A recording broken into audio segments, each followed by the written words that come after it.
Projeto Libélula Nova Terra, relatando os capítulos do livro de Divaldo Franco, pelo espírito de Abélia Rodrigues, Vivendo com Jesus. Vamos relatar capítulo por capítulo de uma forma carinhosa. Vamos lá? Capítulo 7, Afonia Espiritual. São Mateus, capítulo 9, versículo 32 e seguintes. Convidando Mateus a segui-lo, em clara manhã arrebatadora de luz, os fenômenos produzidos por Jesus sucediam-se como se uma sinfonia de bênçãos alcançasse as massas sofridas e desiludidas nos caminhos. Eles haviam esperado tanto por aquele momento. As notícias procediam de todo lado, trazido pelos ventos anunciadores de esperanças. Fazia tempos que somente a dor era ouvida, na razão direta em que os socorros se tornavam escassos, quando não chegados. As sementes que foram atiradas ao solo da fé não conseguiram germinar, conforme seria de esperar-se, e uma terrível desolação tomava conta do povo abandonado de Israel. Jesus chegou, e todas as vistas foram dirigidas no seu rumo. Desconhecido, ele passeava a sua misericórdia, envolta em compaixão e entendimento, porque conhece aquele povo e suas dores. Usava de brandura e piedade, ajudando-o a sair do desencanto e da desconfiança. Pior, às vezes que as enfermidades são os tormentos da alma, a perda do sentido existencial, a indiferença ante o que possa acontecer. Essa era, pois, a paisagem moral que ele viera alterar, ensementando amor nos corações e luz nas sombras densas da ignorância. Jamais alguém assim o fizera. Os profetas raramente sentiam as angústias do povo. Antes, ameaçavam-no, admoestavam-no, anunciavam tragédias.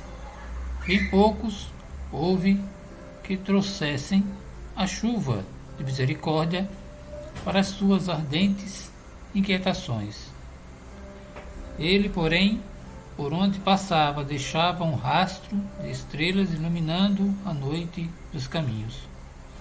Cânticos de gratidão e de glória se levantavam para bendizer-lhe os feitos.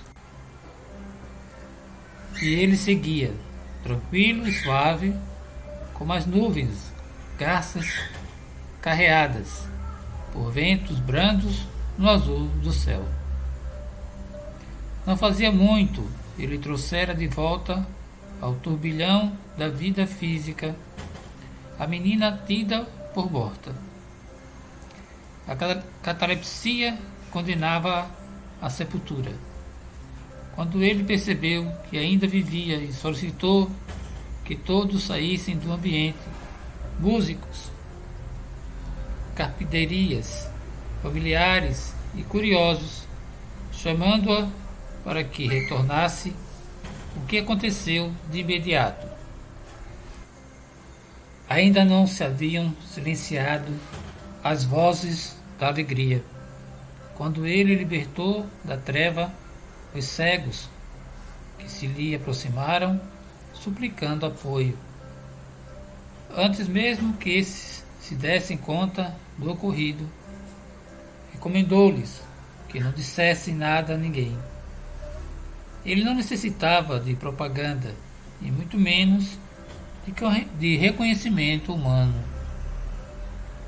O perfume do amor impregna sem aguardar nada em troca. E ele era amor que não seria amado, por mais que fizesse em favor de todos quantos se lhe acercavam. Mas ele não o atenderam, e o seu júbilo era tal que narravam o acontecimento por toda parte, proclamando-lhe o feito incomum, jamais antes acontecido. Era natural que outros infelizes fossem-lhe trazidos pelo povo ávido de fenômenos e possuidor de necessidades incomuns. De lugar em lugar, repetiam-se as maravilhas, e as multidões se tornavam mais volumosas, a fim de o verem, o tocarem. Qual fizera a mulher que padecia de um fluxo de sangue, assim conseguindo a cura. A sua havia sido a fé que transporta montanhas, e se tratava de uma estrangeira, mas que acreditara no seu poder. As sinfonias são peças muito complexas e ricas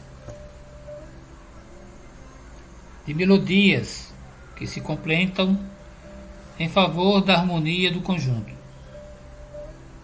A sua era uma sinfonia incomparável de ações ininterruptas, atingindo o clímax para logo recomeçar.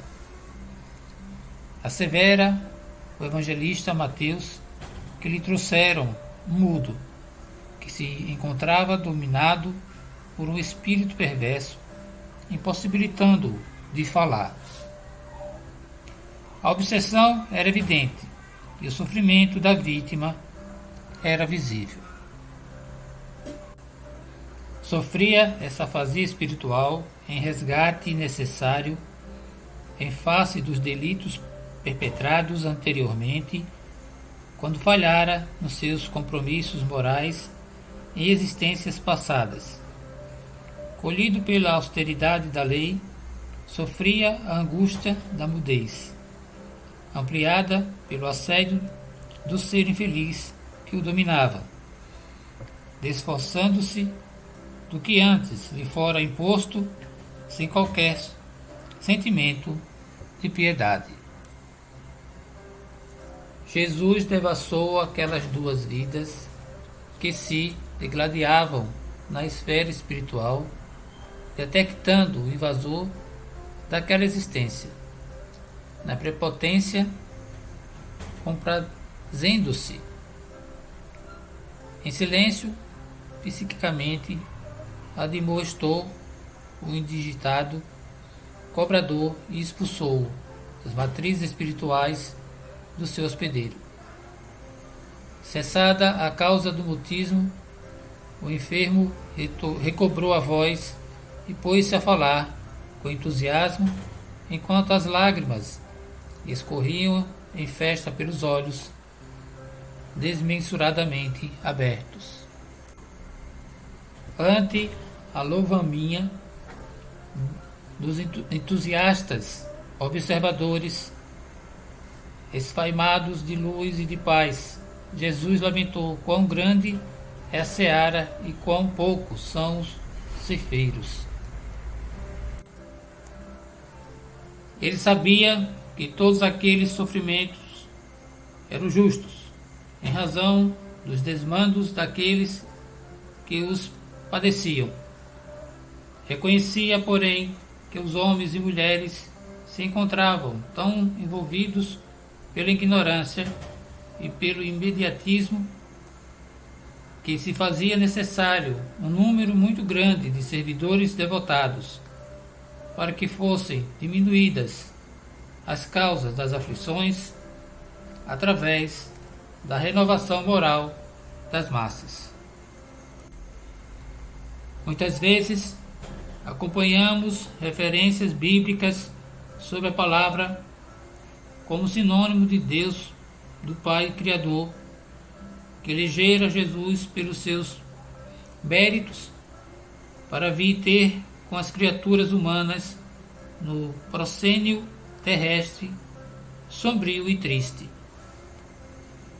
A palavra também constitui doação divina para que as criaturas se comuniquem, se enriqueçam, permutem experiências, contribuam em favor do progresso e da felicidade. Ela tem sido de valor inestimável através dos tempos e em todos os povos. No entanto, o seu uso indevido responde por violências, vilipêndios, calúnias, agressões e guerras. Vestida de luz, rompe a escuridão dos conflitos e abre espaços para a conquista da plenitude. Traduz a inspiração do alto em cânticos de louvor e de glórias, imortalizando os pensamentos e as emoções. Aquele obsidiado era mudo, tinha as cordas vocais paralisadas sob a ação dos fluidos deletérios do seu perseguidor. Tentava comunicar-se e encontrava-se em silêncio. Jesus restituiu-lhe o verbo e ele proclamou a glória de Deus. Há, no entanto, multidões que falam e são mudas em relação aos valores eternos do Espírito sem contato com Deus. Expressam seus pensamentos, porém emudeceram em relação à vida, vitimadas pelo materialismo, pelas ambições desmedidas, pelo egoísmo exacerbado. Essa mudez leva à loucura, porque desestrutura o pensamento e desarmoniza os sentimentos. São mudas, presunçosas, abarrotadas de palavras vazias, que não têm som, porquanto estão adstritas às suas paixões, sem que possam alcançar os patamares superiores da vida, transformando-se em estrelas inapagáveis nos céus de outras existências. Jesus, porém, as aguarda pacientemente pelos caminhos sombrios por onde seguem, falantes, mas sem palavras de libertação, antes portadora do verbalismo, que escraviza e alucina. Esses pauradores mudos para as questões espirituais formam verdadeiras multidões sem rumo, que um dia encontrarão Jesus, que os libertará das auto-obsessões, das obsessões produzidas por adversários inclementes que os aturdem, das desordens mentais em que estertoram. Naquele dia, trouxeram-lhe um mudo que era atenazado por um espírito infeliz, e ele o libertou. Dia virá no qual os mudos falantes o encontrarão e, depois de curados, passarão a falar sadiamente.